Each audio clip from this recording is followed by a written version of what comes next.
Bonjour à tous, bienvenue sur la chaîne YouTube des numériques. Aujourd'hui, on est là pour vous parler du OnePlus 6, le très attendu successeur du OnePlus 5T, sorti il y a environ 6 mois. Pour OnePlus, un nouveau téléphone, c'est toujours un pari, puisqu'ils sortent 1 ou 2 modèles par an maximum, et ça représente aussi une certaine vision du marché. En revanche, la philosophie OnePlus n'a toujours pas changé, c'est toujours une fiche technique haut de gamme pour un prix contenu. Et cette année, le OnePlus 6 s'affiche à partir de 519 €, soit un tout petit peu plus cher que le modèle précédent, mais bon, la montée en prix est plus contenue que la concurrence. Alors qu'est-ce qu'on a pour ce prix-là?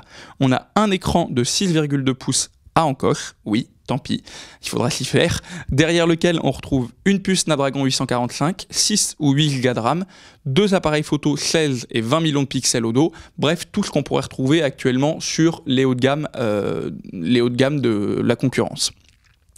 Mais même chez OnePlus, un téléphone n'étant pas uniquement la somme de ses composants, qu'est-ce qu'on en pense de ce OnePlus? Et bah, on peut pas vous cacher qu'on est un tout petit peu déçu. Alors, premièrement, ce qui se voit très vite, c'est que le téléphone est un vrai nid à traces de doigts. On a un verre brillant miroir derrière qui est assez réussi, mais qui attrape vraiment beaucoup les traces de doigts, alors qu'une version mat plus sympathique et plus réussie du téléphone est disponible, mais elle est malheureusement un peu plus chère.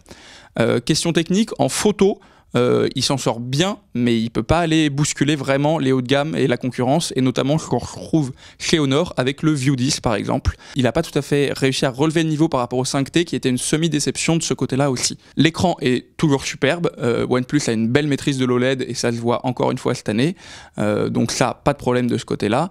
Et l'autre petit point faible par contre, c'est l'autonomie. Alors que le OnePlus 5T c'était son point fort, l'endurance sur ce OnePlus 6 est un petit peu décevante. On fera une bonne journée d'autonomie, une journée et demie d'autonomie maximum, alors que le OnePlus 5T avait largement 2 jours. Donc pour les habitués de la marque qui n'avaient pas l'habitude de recharger leur téléphone tous les jours, il faudra peut-être changer un peu d'habitude.